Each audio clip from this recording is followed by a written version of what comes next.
Hello friends, welcome to my channel. In this video we will learn decimal subtraction in Vedic maths. So let us take one example. 8.2 minus 0.9. So we will take the lower number, that is 0.9. We will take all from 9, last from 10 complements. So for the 9 we will take 10's complement, and for the 0 we will take 9's complement.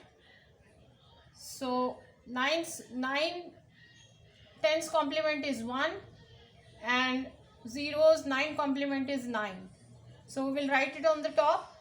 Now we will add these two numbers, which is the first number and the complement answer which we got.